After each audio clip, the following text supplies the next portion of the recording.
What's up, you guys, and welcome back to another episode of the Call Me Thursday podcast. You're here with your best girl, Sarah, and I'm here with my best girl, Sav, and we are here with our best girl, Emily Green is on the podcast. Hello. When we first met her, when I first met you, at least, you were definitely Emily Norris. So it's like EMNOR was so like what was ingrained in my brain. And then I'm like, wait, green, it's green. But like Emily Green, aka Emily Norris, aka EMNOR, is on the podcast. What's up, girl? How are you? I'm good. I'm so happy to be here with you guys. This is so exciting to catch up and everything. So thank you for having me. Oh my gosh, we're so excited to have you. So tell the people who might not know you, might not have ever met you before, give us a little bit like, who are you? How do you know us? How'd you get here? Where are you living? What are you doing? Just kind of give us the brief bio. Great. My name is Emily. Technically, Norris is my middle name now, so you're not wrong. Okay, that's good because your name in my phone is still EMNOR Green. So yes. I honestly, Accurate. I dropped my middle name and kept my maiden name just so EMNOR would still apply. Perfect. So it is still accurate. EMNOR Green is still a thing. But my name is Emily Green. I live in Melbourne, Florida, which is right on the East Coast. We're like 15 minutes from the beach, which is great. Also like an hour from Disney World and Universal Studios and all of that stuff. And there's like all the golf in the world for my husband, which is great for him. But we've been married for 4 years. We are campus pastors at Discover Life Church, right here in our community. And so that's really exciting. And I met you guys. Well, we went to high school together, but I didn't know you guys in high school. I remember you from high school, but don't think we ever talked. You guys were, I don't know, even 2 or 3 years ahead of me. Yeah, a couple of years ahead of you, I think. Yes. But anyways, I remember you guys. And then we met in college, which is great. Sarah, I think you and I like bonded coming back home from Savannah's wedding. We so did. Yes. It was what, me, you, and G, wasn't it? Yes. Little road trip back to Birmingham. A crew. And so that's kind of I don't even remember, Sarah, when exactly I met you, but I remember that moment and that car ride of being like, this is it. This is going to be a good friendship. And then Savannah, I don't even remember where I met you. I think we met, from what I remember, you were, so when I was in, I might have even like still been a college student at Montevallo. Yes. And so I wasn't in Highlands College yet. Oh my goodness. I think I was still a college student at Montevallo in undergrad, and you were in high school.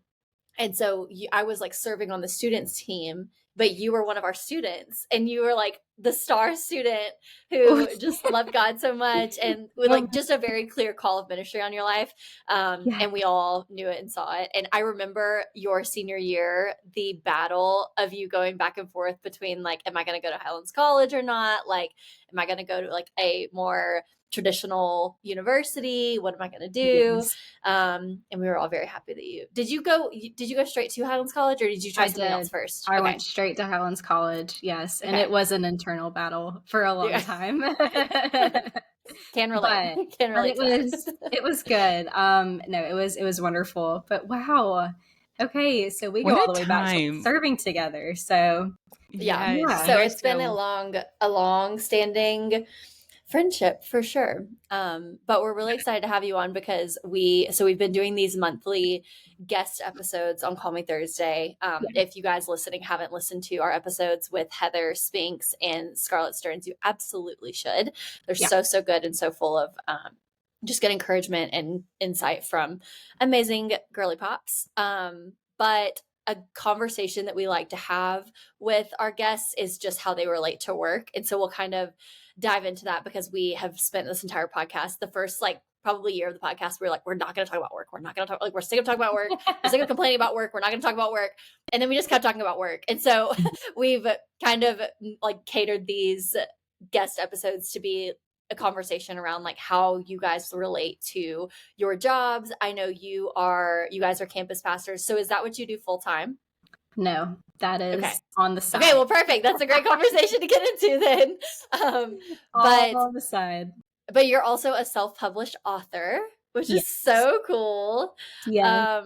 So I guess like start from graduating college. How did you get to where you are now, where like you and your husband are campus pastors, but then you also, I guess, like do things on the side, or you're just working part-time? Give us the whole spiel there. Yeah. So I graduated Highlands College in 2018. And that, I don't know if you guys have talked about Highlands College on here before, but it's a ministry school. And graduated from there, went into an internship at a campus. So the campus that I was at was like an hour away from our main campus of where the church was in Birmingham. And honestly, loved that time. It was great. Did student ministry. Like that's what I trained to do. Like Savannah mentioned earlier, that's like what we were serving. And you were serving really close with Christian, weren't you? Yes. Because he was at Gadsden at the time? Yes. So Christian was at Gadsden. I was like 30 minutes down the road at Oxford, and we just did stuff together all the time because it was kind of just us and like our own little island over here. So it was great. We had like Nerf wars and would like take our students to like surprise each other. And it was a great time. Can I ask you a question? Yes. I have a question. So if you guys were, not you guys, but the people listening, you guys, if you remember the episode with Scarlett, Sav's husband, Christian, Scarlett was one of Christian's students.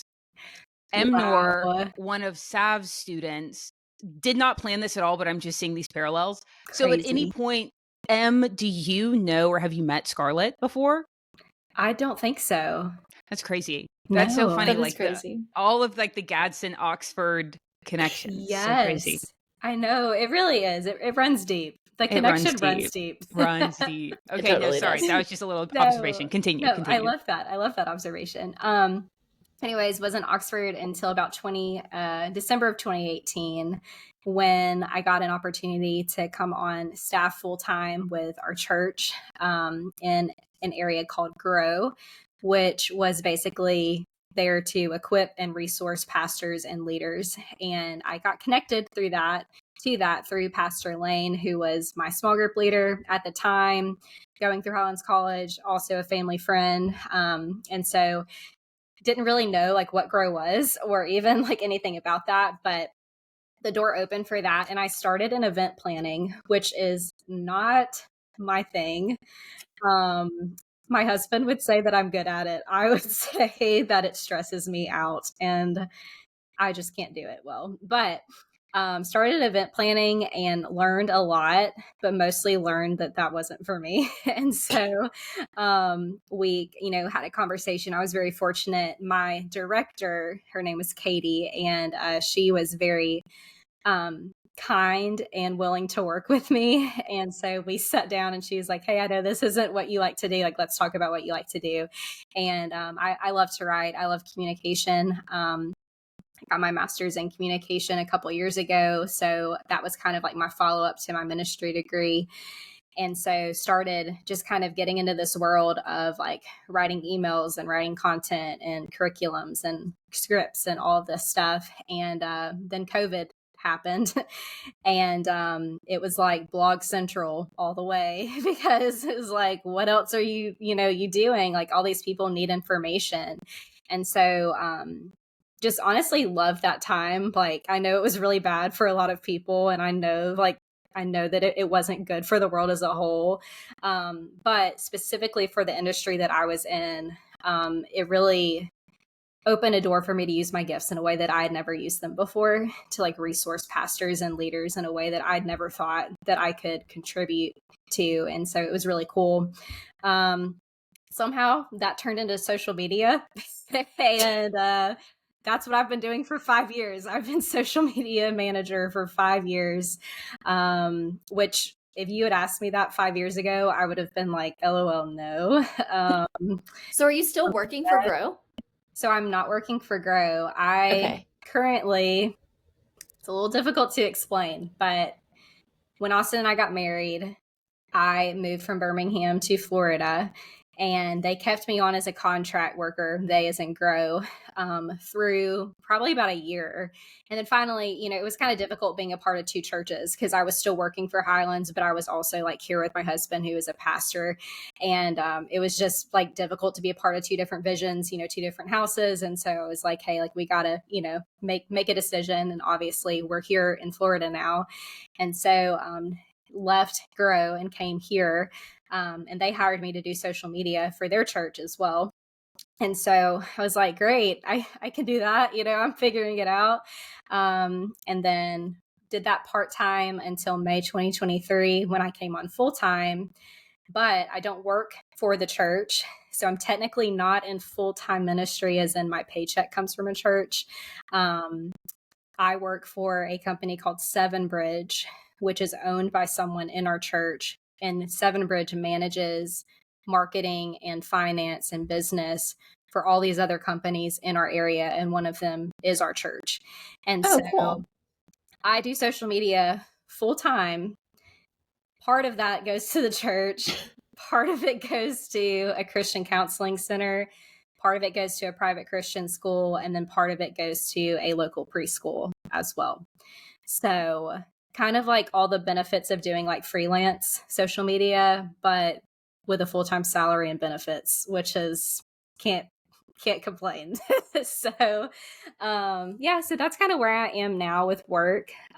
Everything church related as far as like ministry and stuff goes is kind of in addition to that. And so that's definitely been a shift and a challenge that, I think I've learned to overcome. If we had this conversation a year ago, it would probably be very different.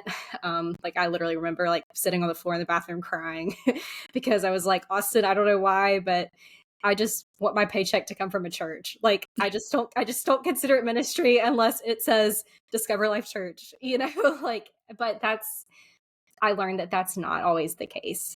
That oftentimes ministry is not getting a paycheck from the church. And thank the Lord that he's taken me on this journey to learn that and to be okay with that.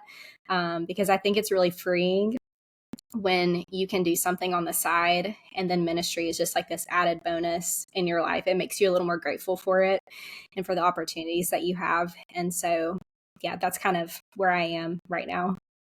Well, we really didn't even have to like lead you to this. You just brought us right here. But like what you were saying earlier, Sarah and I both have grappled with this whole concept of work and like, does the thing that you're doing for your 9 to 5 have to be the way that you're spending your hours 9 to 5 have to be the thing that you're most passionate about, and that's like utilizing every gift that you have, and like that's how you are like exercising your calling or whatever in life.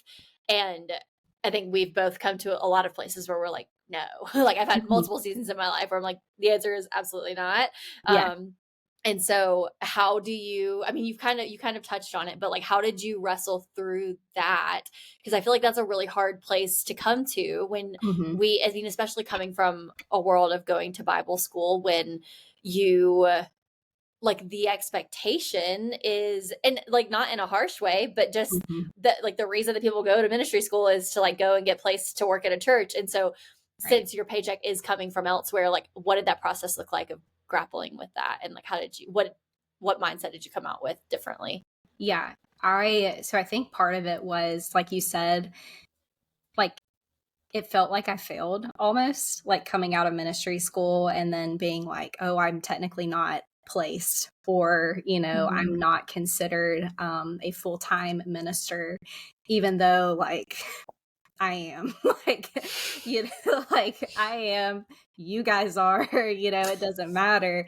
But I think it was just part of me like had trained to think, and just being honest, like, this is really bad, but like seeing other people like graduate before me and go out and do things and then like not make it, or like not go into full-time ministry, and hearing other people like how they talked about them, or even just like in my own mind thinking like, oh my goodness, like I wonder what happened, or like were they not like strong enough, what could they not handle it, all these things.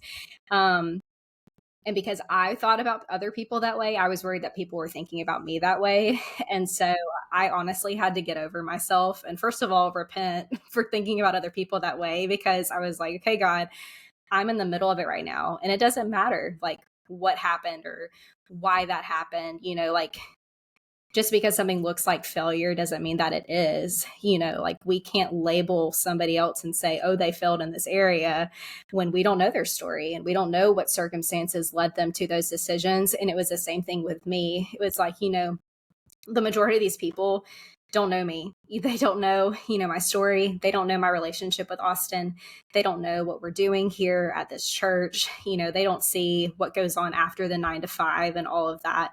And so, honestly, the big thing that I had to get over was just myself and like being worried about like, what are other people going to think? And just being confident in doing what I know God's called me to do. And then I remember a moment where, because I had studied student ministry, went as far as you possibly could without being hired in that area, and realized, oh man, like maybe this isn't for me, like I love the students. I loved working with the team, but there was just something about it that just didn't fit with me. And so I was like, did I waste all this time? And and I had to get like real honest with the Lord. And again, thank God for his grace and his mercy. Because as I prayed through that and processed that, what I realized is, like the mission was correct. Like my heart towards ministry was right. Like I did not get that wrong. And I don't think I got, my practicum wrong or like, all those times. Like God doesn't waste anything. I don't think it was a waste or a mistake, but the position was wrong. So like the mission can be right, but the position can be wrong. And they don't always have to be tied together either. Again, like just to be in ministry, you don't have to have the title of pastor or director or coordinator or whatever, it is. And so, yeah, I just had to kind of process that. I don't know if that answers your question or not. And Austin helped me a lot with this too, because, he's 4 years older than me. So, kind of in the life trajectory, he's kind of in his sweet spot right now in ministry, which I thank the Lord for. Like he's thriving and he's doing an amazing job at what he's doing. But I'm a few years behind where I'm still trying to figure it out. And so, sometimes I'm like, okay, like I'm ready to be where you are. I'm ready to be, in the position that I know God has called me to be in. But part of me fulfilling my ministry is supporting him and being there for him. And, I don't know, like being a pastor's wife, people are like, well, what does that entail? And yes, like there are, ministry things that come up. Yes, we do hospital visits. And yes, people call us when they have issues. And, we get woken up in the middle of the night for, ER visits or, people who need prayer or whatever it is. But ultimately, like, I'm still just a wife. Like that doesn't change. Like when you tag the word pastor on front of that, like it doesn't change it. Like my responsibility is to pray for my husband and to support him and to support our home. And that's how I serve our church, is because if I know that he leaves the house feeling good about himself and about the day and about, how our finances are and how our house is and everything, then like he can go and do his ministry the way that he needs to do it. And I still have, my own ministry on the side as well. But a big part of me realizing that, hey, like it's okay to not be in full-time ministry was to really embrace the season that I'm in right now, which is being a wife and about to be a mom. I don't even know if I mentioned that or not, but I'm 32 weeks pregnant. So yeah, extremely close to being an active mom with a baby in your hands. Yes, if I stood up, it would be very obvious. Oh my gosh! But but just realizing that you ministry in the home, ministry outside the home, anything you do can be ministry if you see it the right way and if you take advantage of the opportunities that God presents you with. And so that was a roundabout answer to your question, Sav. But I hope it answered what you were asking. All of that. And like, I have just like two thoughts that like came to me while you were talking. One, thanks for sharing all that. But two, what you were talking about with Austin, how he's 4 years older than you and he's in that career sweet spot. It's so cool to hear you say that because I have been thinking the same thing about Jonathan, but like not really having like a great way to say it or like identify it. But I think it's what you just said. It's like, so Jonathan's 9 years older than me. And so you want to talk about sweet spot, like career, financially, identity. You want to talk about secure and who he is. Like this man knows who he is. He knows whose he is. He knows where he's like, he's in his sweet spot with his career. He loves what he's doing. He loves his company. And he's just, you know, in every area, I would describe him as just, he's a secure, steady individual. Yeah. And I like low key, sometimes I'm like a little envious. And I'm like, wait, like you're so secure. Like you're like flailing. Like I'm not there. Like I get on this podcast every week and I'm freaking out about something. I am calling Savannah.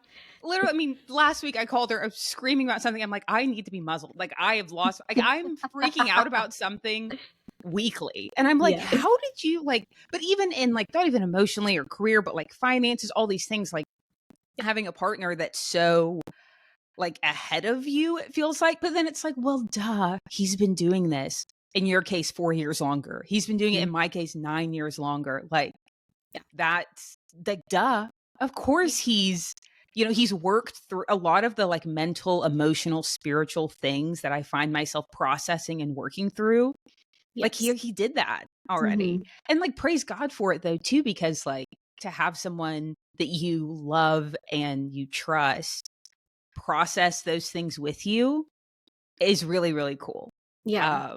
For sure. So that's cool. I'm glad that you said that because that's something that like I felt that too, but I didn't know if anybody else ever felt that way. Like having a partner that's like a little bit older than you. Yes, no, I can totally relate. And I think it's a blessing because I agree. There's so many times where I'm like, you know, again, crying on the bathroom floor, you know, or just like trying to process my emotions or whatever it is. And Austin is just so steady. And one of the things like he would tell me is sometimes we have to do the things that we don't want to do the things that we do want to do. And I know that he speaks from experience in that because he worked in the banking industry long before he was able, you know, to be in full-time ministry. Like, you know, he went to college, degrees in economics, you know, started working and then went back to Highlands College. And so, you know, he understands like that frustration of like, oh my gosh, like what I'm doing every day is not necessarily what I desire to do long term, but it was necessary during that period of time to get me to where I want to be. And so it's just really nice 100%. to be around people who have gone before you and who can encourage you in that way. So, and Jonathan sounds like the most amazing person, Sarah. I'm so happy for you. Just thrilled. So thrilled. Thank you. No, he is, man, he's the best in the world. Like, we, you know, no one's perfect, but like perfect for me. Perfect for me. Nobody's perfect, but he's perfect for me. Exactly. I agree. But the other thing I wanted to like tack on too, for people listening who, like we've talked about Highlands College before, but if you're not super familiar, and I think I drew this parallel in my head while you were talking, and I think it might help some people. Like I feel like what you're saying about going to ministry school and then not getting a job that's technically in full-time ministry, that's kind of like the equivalent of like if you went to law school and you didn't become an attorney, like a practicing attorney, or if you went to med school and you didn't become a practicing physician, like to go. Or you got an art degree and then you worked in payroll. Yeah. Well, Savannah, I wasn't going to talk about that. I wasn't going to bring it up. I mean, but for me, though, I mean, you get a broadcasting degree and now you're running HR and IT. But like, I'm talking about like a specialized, like you went to a specialized school. For it's like a half step different from majoring in something and getting a different job. It's like you went to a specialized school for this thing. And I do think that like, and it's probably because I have New Girl on the brain, Sav, because we've been talking about it, but like culturally, like you guys know Nick, you know, he went to law school and he's a bartender, but like on the show, he's portrayed as like such a failure, or he literally can't get a cell phone because his credit's so bad. No, literally, but it's like culturally, like I almost like I can't totally blame you for having that, I guess, that mental picture, because I think that like the world doesn't do you any favors in helping us like accept the fact that like just because we went down one road and not even, and I don't even think it's fair to say ended up, because you haven't ended up anywhere. Like you're still on the journey, and like just because you're not at that place on the journey yet, like you didn't fail. And I don't think the world does you any favors in helping like to encourage you in that way, because I mean, just because of how it's portrayed out there in the world. But I think something else that Sav and I talk about a lot too is like we have not, we're late 30 or late 20s girlies. Sav has just joined the late 20s club. I think she's doing better. Check on her every once in a while. I think she's doing okay. She's better now than she was recently. Yeah, she's doing okay. But like this life is far from over. Like what we are doing now is not what we're going to be doing forever. Yes. And like I don't know why that's so hard. I feel like for like in your 20s for us to all collectively like get a grip on, but that's kind of hard to, like when someone tells you that, it's one thing, but then to believe it, I feel like is another. For sure. And and it's like, I hate to be the girl that like chalks so much up to like people being on social media, but it really is wild the things that affect me, especially as somebody who is a creative, has an art degree, and like desires to have a creative career one day. And like not even just like a creative job, like I hope to have a creative career one day, like after my kids are older and in school and whatever. Also, I feel like I have to disclaim this every time I say kids. I'm not pregnant. I have one child. I'm just talking about child / any future children that may come along the way. But the way that I will see people on the internet being 22 years old in my dream job, I'm like, literally how? Like how? This is not the norm. This is literally not real life. And so I hate to be the girl that chalks things up to social media, but it feels like our ability to look at other people's lives, especially other people's lives who are nothing like us, who grew up nothing like we did, and who have like this, that, and the other extra privilege or extra like financial backing from their family or our Nepo babies or whatever the case may be, like comparing ourselves to those kinds of people. It's like, it's just not a fair comparison at the end of the day. And that's not the norm. Like it's so extremely normal to be in your 20s and still be figuring it out. How are you? 24, 25? I'm about to be 27.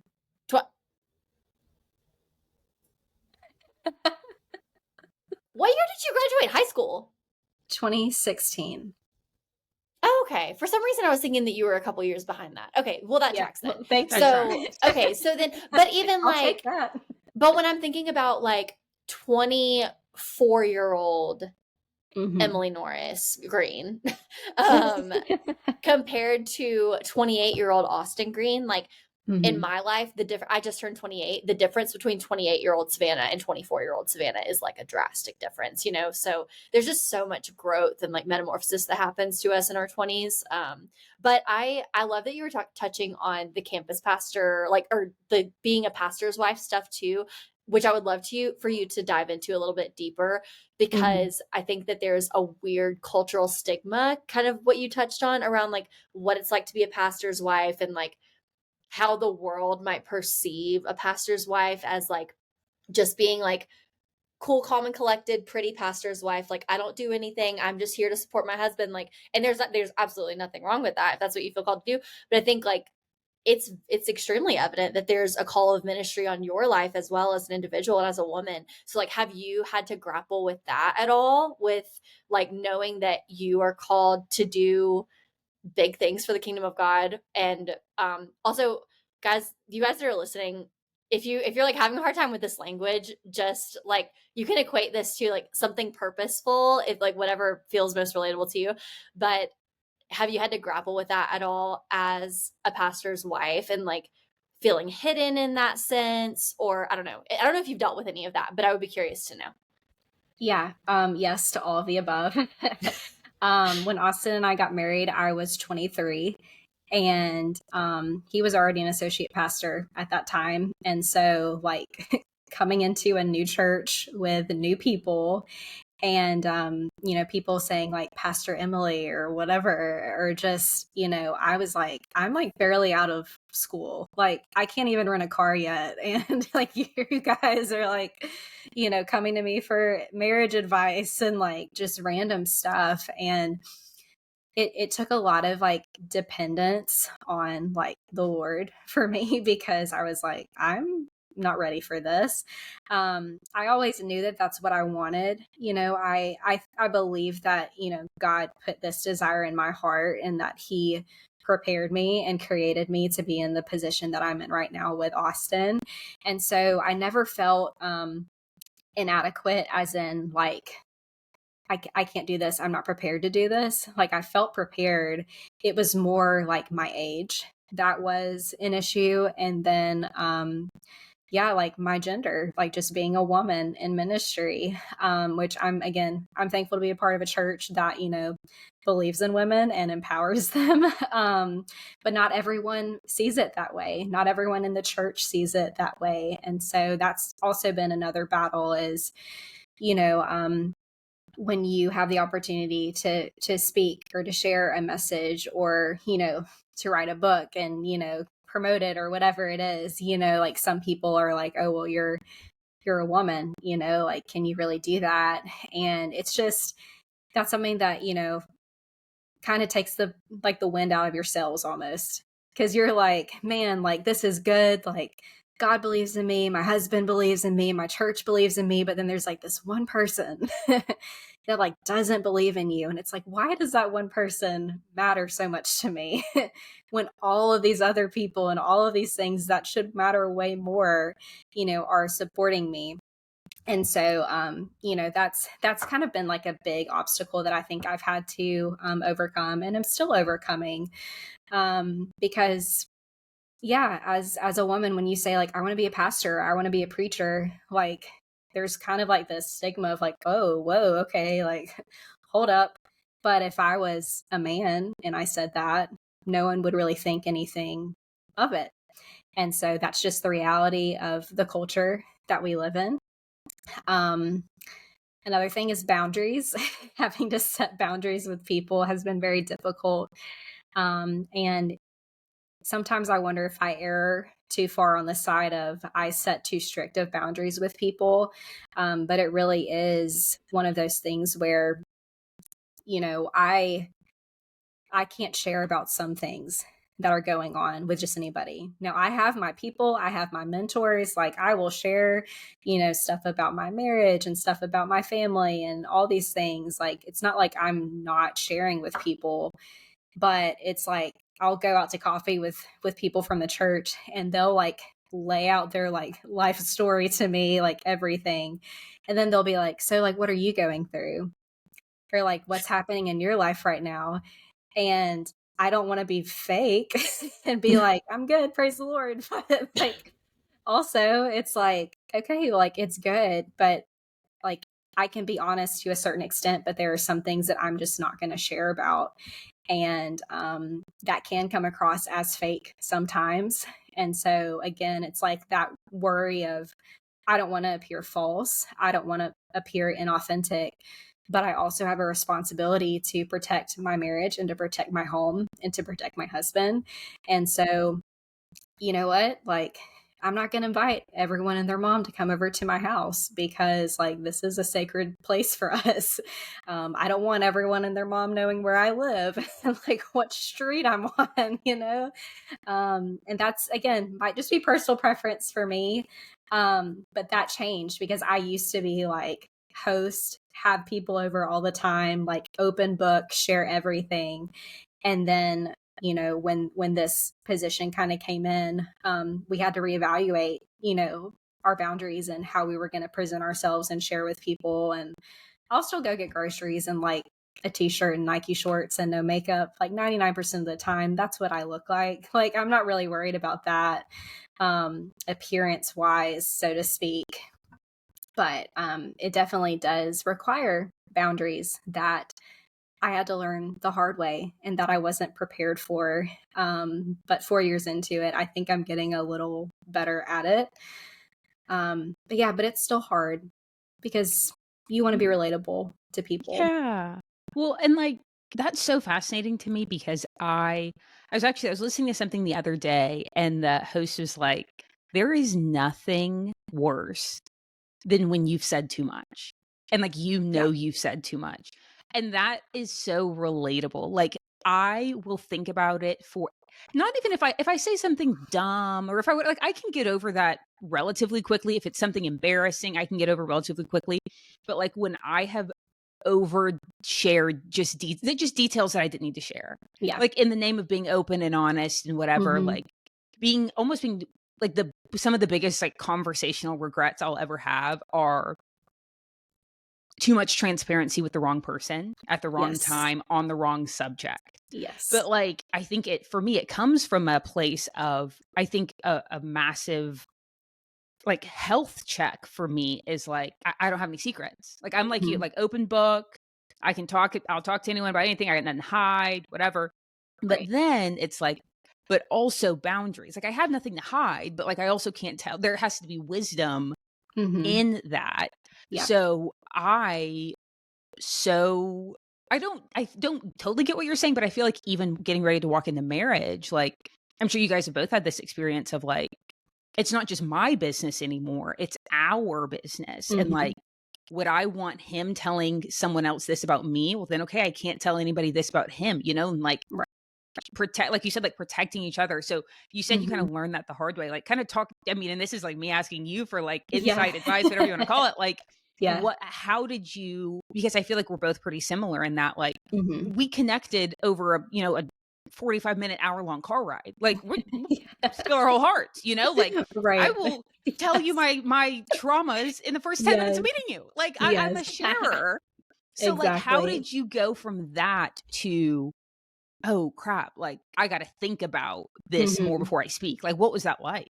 Yeah, I think there were several instances, and this again was right when I, had moved here. So like Austin and I got married and I moved like the week after, went on our honeymoon, moved the next day. We're here, new church, new job, new like everything, new apartment, like everything was new. And so I was just desperate to make friends. And so again, being my little like 23 bubbly self, walking in church, I was like, anyone that looks like my age, like automatic, like goal is to be their best friend. And for me, because I do value like those honest, real conversations where you're vulnerable and you share things. And a lot of like my core people in my life, like those friendships were built off of those conversations. And so that's how I know how to build a relationship or a friendship, is just to like, tell me your junk and like I'll tell you mine, and then like we can be messes together and it'll be great. And so I think there were people that I met and just shared, like you said, Sarah, like just shared a little too much, or let them share things to me and was like, great, like I'll keep that in confidence. But I didn't realize that, like as a member of the pastoral, whatever now, some of those things actually like I have to report. Like some of those things are like mandatory. And I know now to give a disclaimer, which is really sad even, kind of like when you're trying to make a friendship with someone, it's like, hey, you can tell me anything, but if it has to do with X, Y, and Z, like I'm obligated to share that. Like I have to report that. And so anyways, it was like this one thing where I think someone at our church had come up to me and said that like, if Austin and I would ever like start our own church, they would like leave our current church and go with us. And which I was like, we have no intention of doing that. Like we love where we are. Like we love our pastors. Like, I don't know why you're thinking that way. Like we're not thinking that way. But it was just like it, and then it put me in like this weird position because then like they were trying to leave the church and like I kind of knew that they had thought that way, but like it was shocking to other people. And it was just like this weird, like, I was kind of stuck in the middle. And there have just been a couple other instances where, I've shared things with people and then like it's been brought up in other conversations that I haven't been a part of, or, I shared something in confidence and then like it was repeated. And it's just like, man, and I even hate to like talk about myself in the sense of like when you're in like the position that I'm in, because like I don't want it to sound like, I'm being braggadocious or anything, but there really is like this when someone sees you as like their pastor, there's this expectation. And when something that you share with someone is then repeated to somebody else, and, they get this idea of you, or now they know an intimate part of your life that you're like, you never needed to know that. Like that wasn't intended for you to know. It's just really like frightening and just kind of like, wow, like feel like my legs kind of got chopped out from under me, if that makes sense. So, so there have just been times where, I tried to make friends with people that I don't think wanted to be friends with me for the right reason. And it just kind of like sucked at the end. And so now got to use a little more wisdom and set those boundaries. But does that answer your question? No, it so does. And I know that you said, some like maybe a thought you've had before is like having to have those boundaries, and that level of discretion can maybe sometimes feel fake when you're making a new friend. Yeah. But I actually, and this is not just for pastors' wives or ministry families, but this is for anybody, anyone.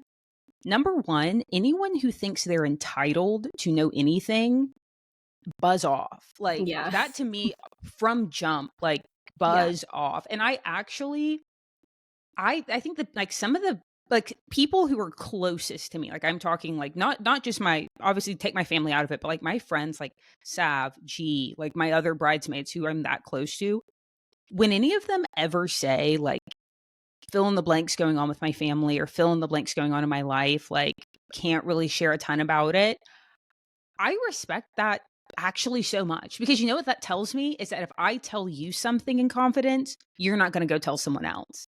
Because if you're talking to me like someone who is, next to your family, I'm one of the closest friends you have, and you are exercising discretion even to me, man, I know that I can trust you when I have something big that I need to share. So I think that it actually, to me, I don't see that. Like if we were having a conversation and you were like, everything's great. Yeah, there are a handful of things going on in our life, not anything that I can really discuss right now, but overall can't complain. Like if you were to say that to me, that signals she has a level of discretion and therefore she's trustworthy. Like that doesn't scream fake at all. That screams like mature, trustworthy, wise, exercises discretion.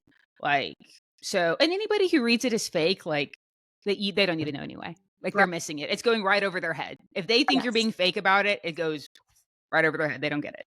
Exactly.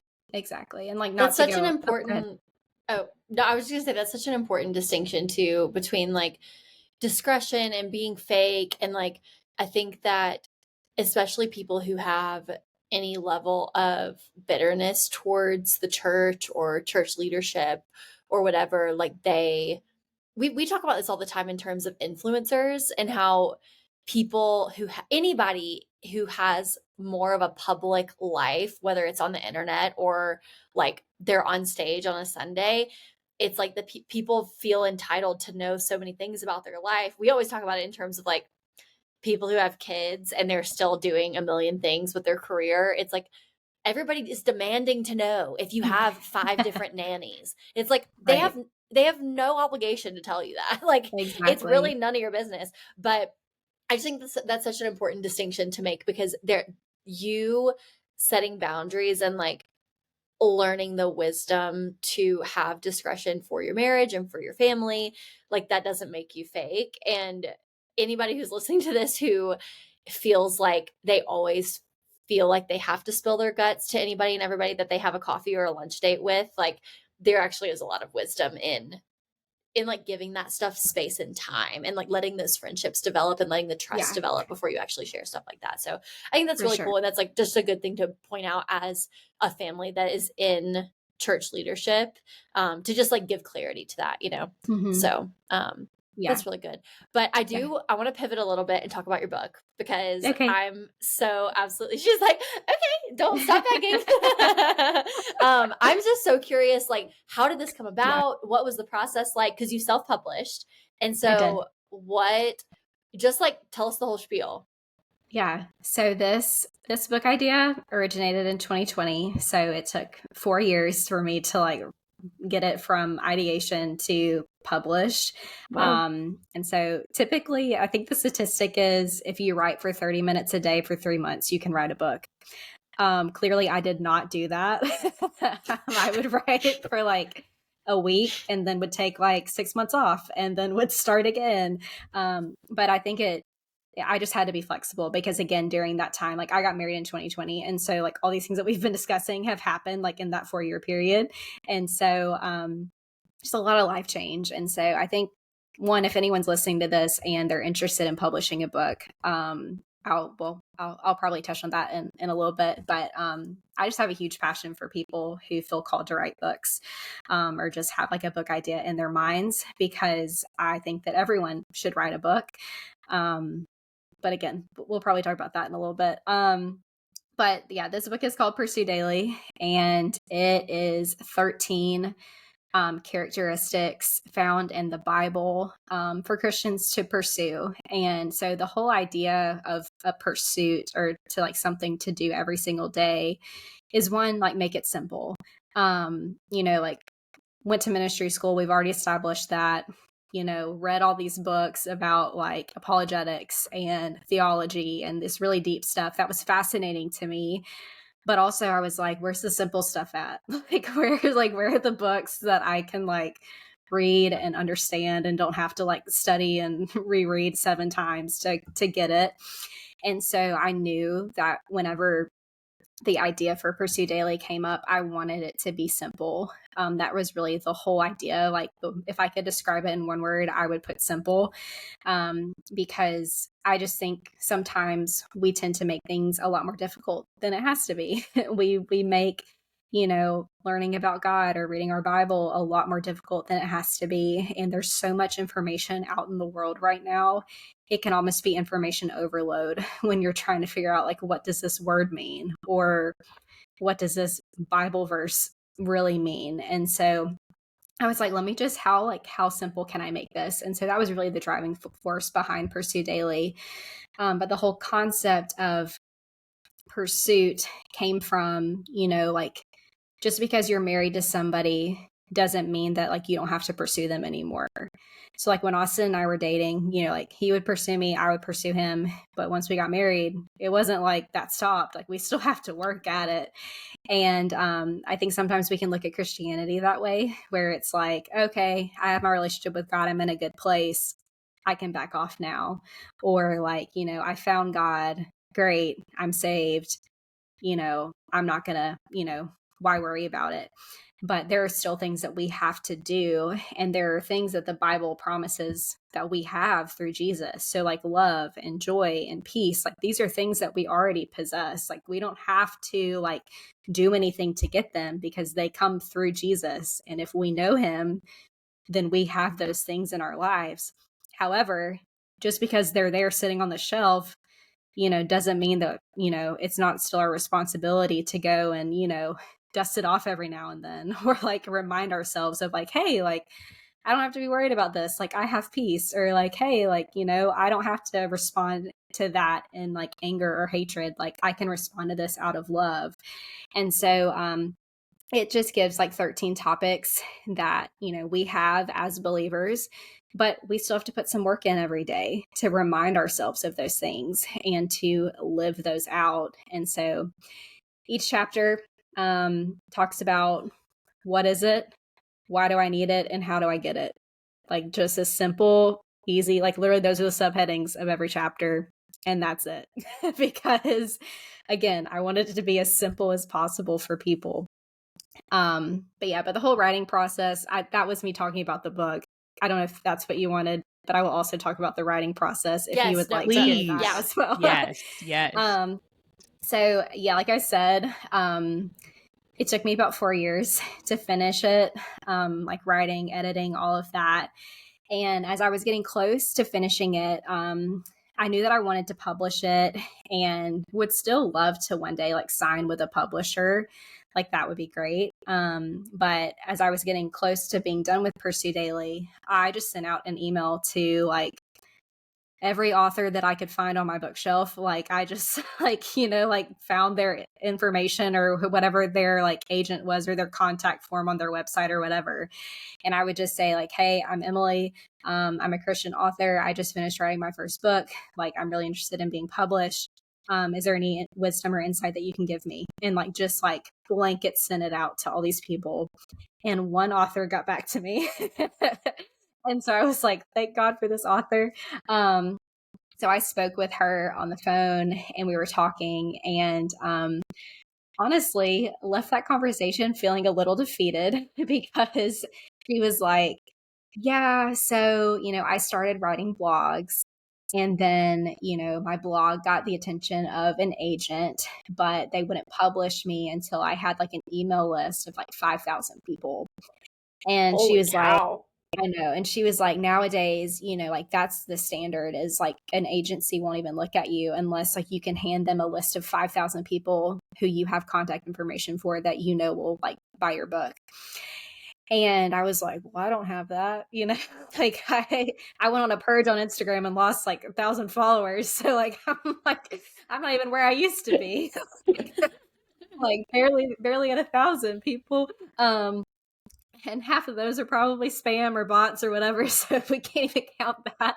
But I just like left that conversation like, oh man, you know, like I feel like God, you know, has put this on my heart to publish. Like I want to put this out in the world, but I don't have like the following or the influence that a publisher is looking for. And granted, I never actually tried to get a publisher because in that moment I was just fueled by the fire of I'm going to prove her wrong.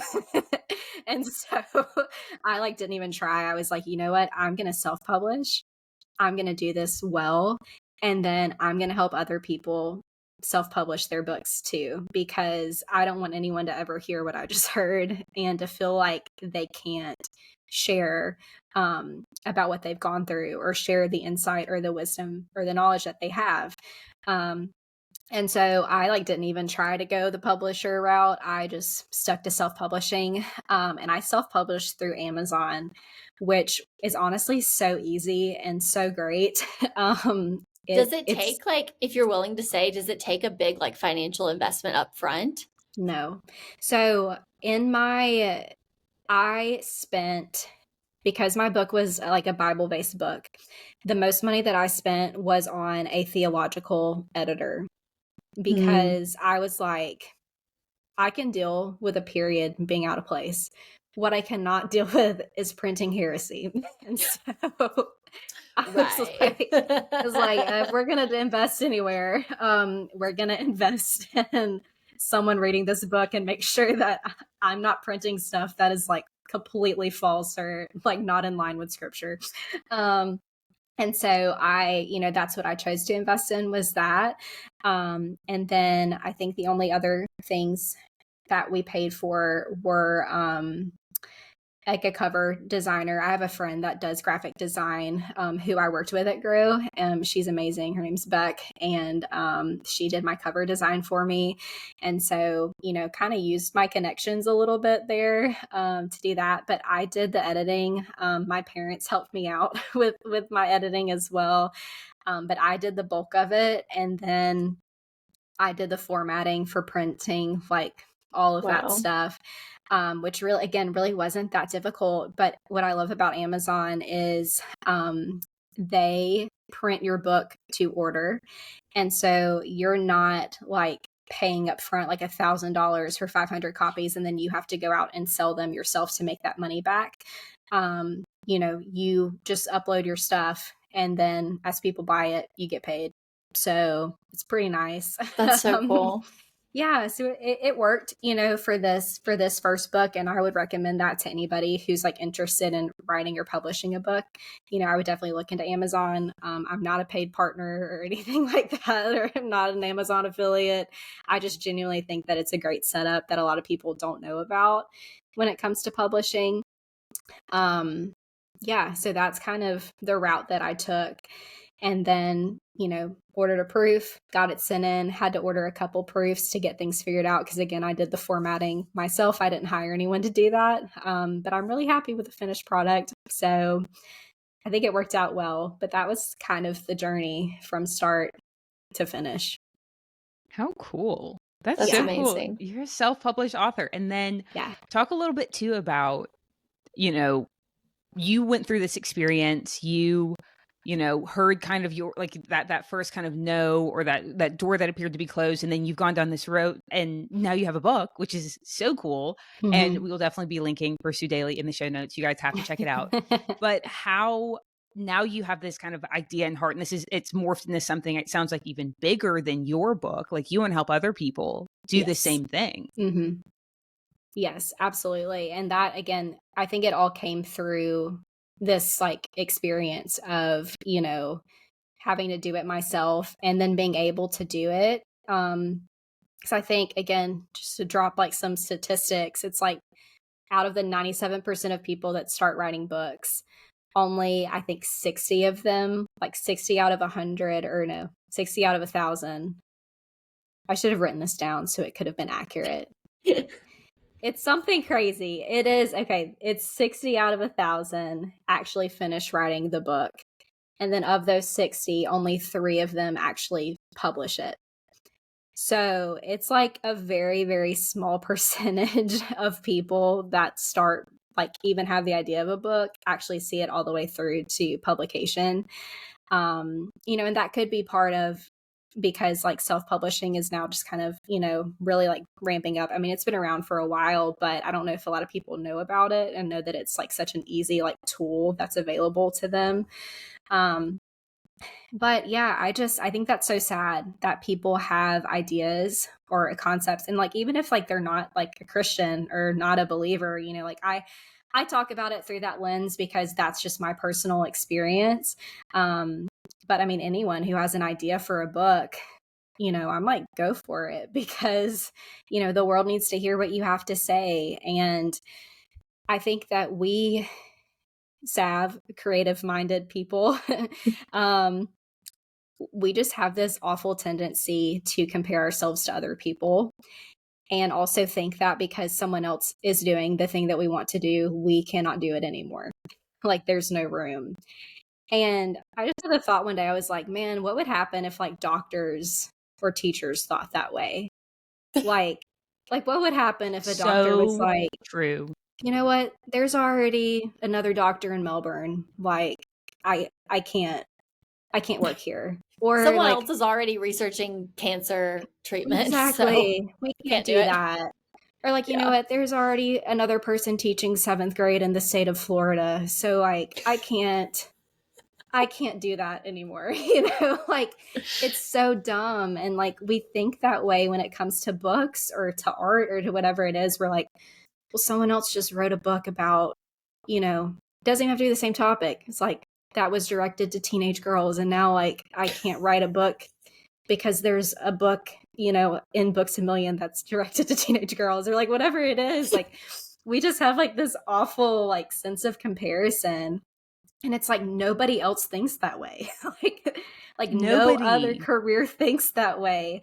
And so it's just getting over like that like barrier of, oh, it's okay. Like the world doesn't need my input, or like, it's okay. Like that idea isn't important enough, or someone else already had a similar idea. Like my idea doesn't matter anymore. And like, that's just not true. Like your idea matters. What's put on your heart matters. And because there are avenues now to share your story, I think it's super important that you do. Because part of the way the Bible says in Revelation that the part of the way we overcome the enemy is by the blood of the Lamb and the word of our testimony. So like 50% of us experiencing victory comes from us sharing what we've gone through. and like how God has gotten us through that. And if you're not willing to share that, you're not walking in the victory that, you know, God has for you. And so that's why I'm like, everyone should write a book because everyone's lived through some stuff. And even if it's been like similar stuff, my experience is completely different because you didn't have my parents. You didn't grow up in my house. You didn't, you know, go to my school. You didn't get my degree. Even if all those things were the same, even if me and my brother like grew up the same way, got the same degree, it would still be a completely different experience because we're completely different people. And so, yeah, I'm really passionate about helping people, take their ideas from that idea like thought to, okay, let's get it out on paper. Let's write it out. Okay, this is how you actually like format and outline a book. And then let's get into the publishing process and get it out into the world. And the thing with self-publishing is like, you're not probably going to get rich off of it. Like, it's not like a get rich quick thing. But if you realize that it's more about reaching people than making money, then like it's worth it. And so, yeah, that's kind of my passion right now is helping people get their books out into the world. That's so cool. And like, just if nothing else, a great place to start, because if you self-published 5 books and got like decent, like by the 5th book or getting decent sales on it, I have a hard time believing that taking that to a publishing house and being like, hey, I've done this. I really believe that like I've got the momentum going, that like you couldn't find somebody who'd be willing to publish you, you know? Yeah. So exactly. That's really cool. Also, oh my gosh, I completely lost my train of thought. Wow. But I was just curious though, are you writing right now? Do you have another book in the works if you're willing or able to share? Yes. The answer is yes. I have multiple ideas and things. Wow. I will blame pregnancy brain and just being, as you should. So like, I've been so exhausted this whole pregnancy. So Pursue Daily, I released it in January of this year. Got pregnant in February. And so pretty much the whole time it's been out in the world, I've been pregnant and have just not like, just being honest, like the whole like back end marketing, like communication, all that stuff, probably not the best that I could do because I've just been exhausted like this whole pregnancy. And so it's been really difficult to sit and focus. And I say that because, you know, I have ideas. Like there are books that I'm working, like there's a book that I'm working on. There's a devotional that I'm working on that, you know, when I feel like it, great. And when not, like, okay, I'm just not going to push it right now. And so, yes, I do have some things in the works, but I don't have a timeline for those because who knows what life will look like in the next. Totally understandable. Next few months. You got to go through the adjustment period and like get your feet under you. So give yourself a lot of grace there for sure. Exactly. Yeah, but that's really good. I'm glad that you brought up the motherhood thing because that was, and this will be a good thing for us to wrap up on. But how are you thinking about work and passion projects and all of these things intertwined as you're entering motherhood in, you said you're 32 weeks, so a matter of like 2 months. So how are you thinking about that? Are you planning, do you know if you're going to like plan to continue working, or what is that process looking like for you? So whenever, when you sent me that question earlier, Sav, I was like, Austin, you're never going to guess what they want to talk about.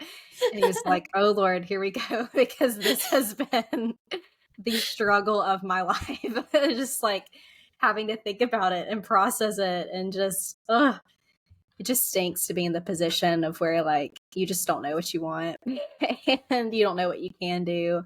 But I will say for the first probably few months that I was pregnant, I was like, heck yeah, I'm going to work.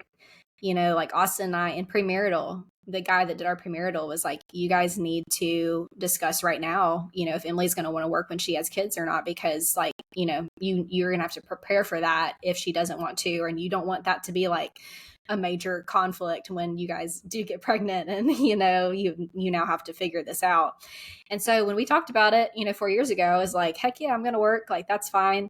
And even like at the beginning of this, I was like, I got this, I can work. And then like after a few months into it, I started thinking like, okay, maybe I don't want to.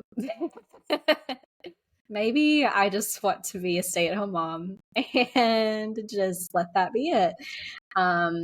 But really had to process that and really felt conflicted because like right now we're just not at a place where I can step away, you know, from working full time.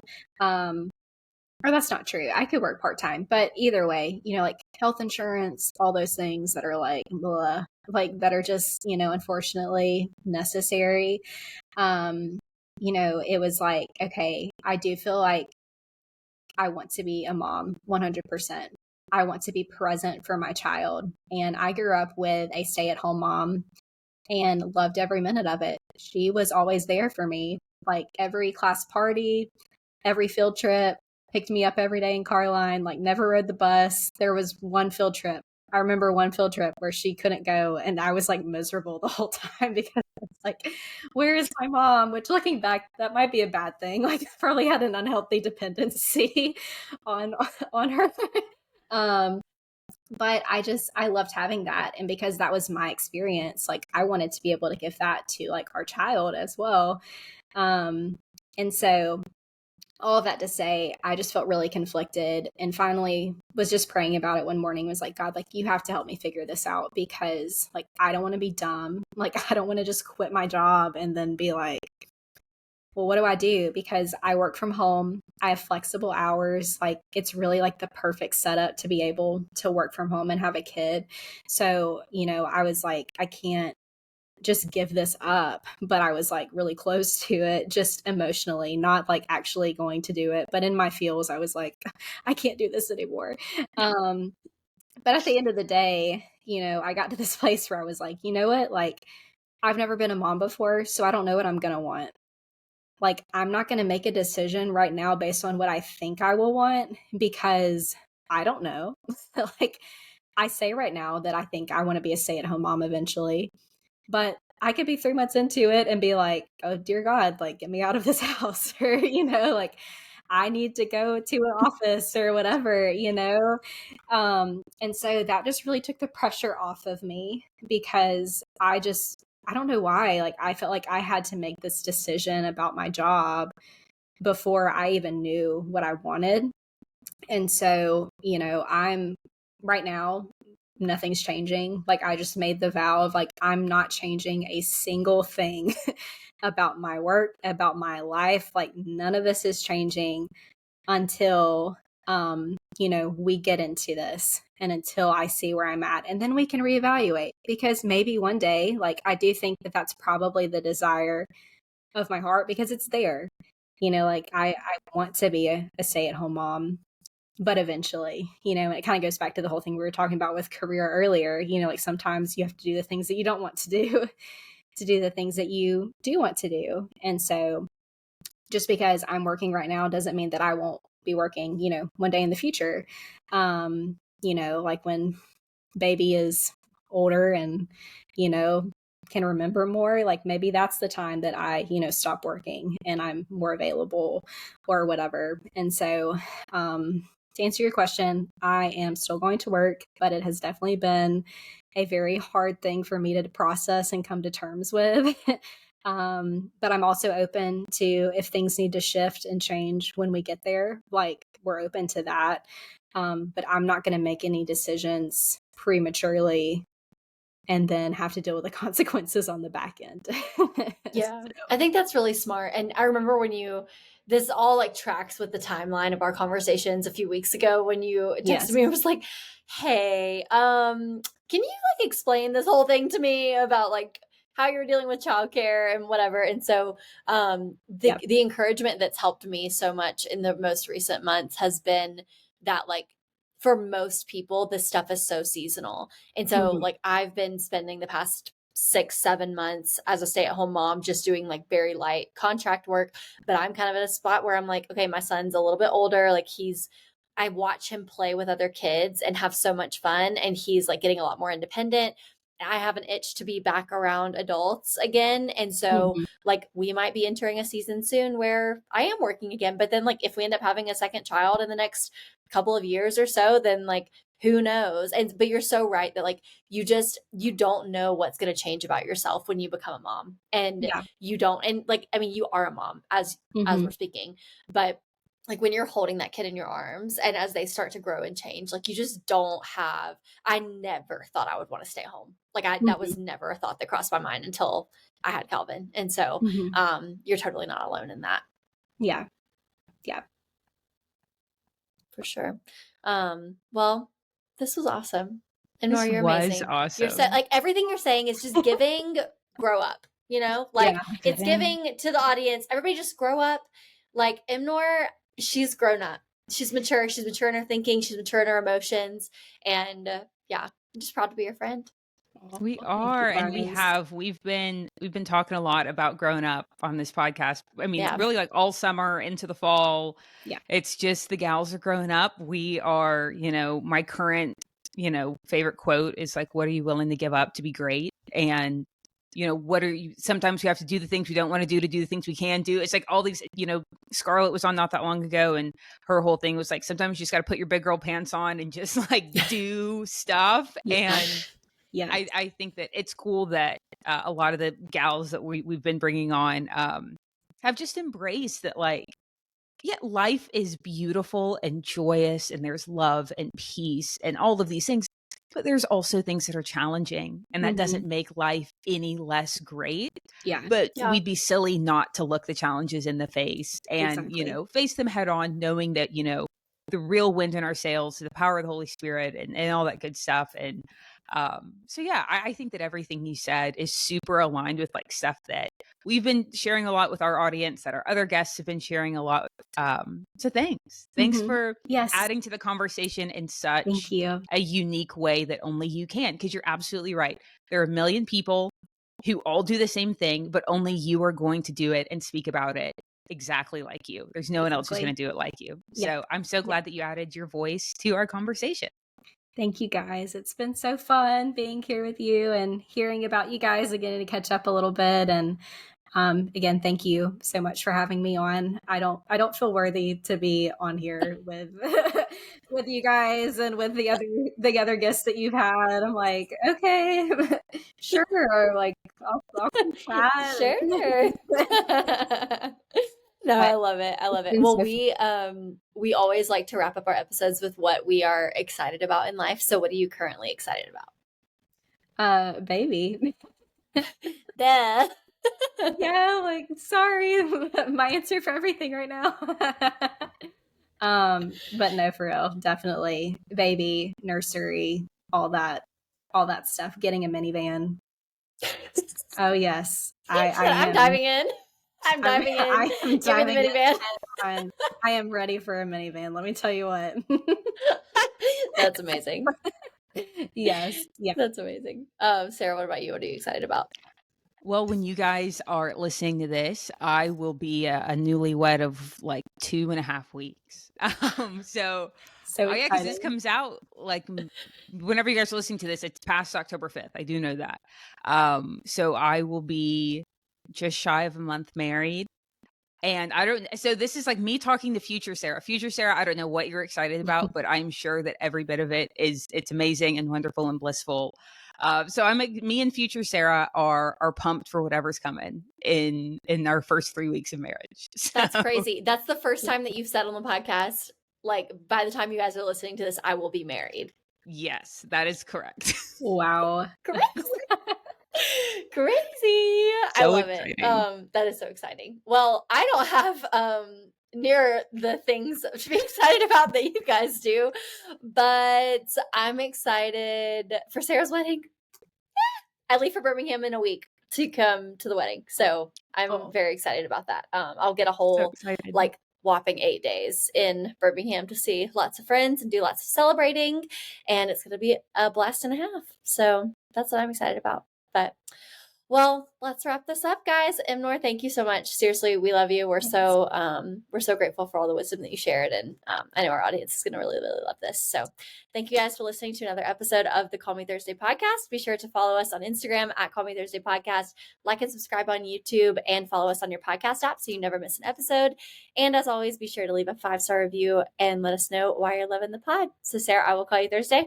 Sounds like a plan, sister. I'll call you Thursday. Okay, bye. Bye.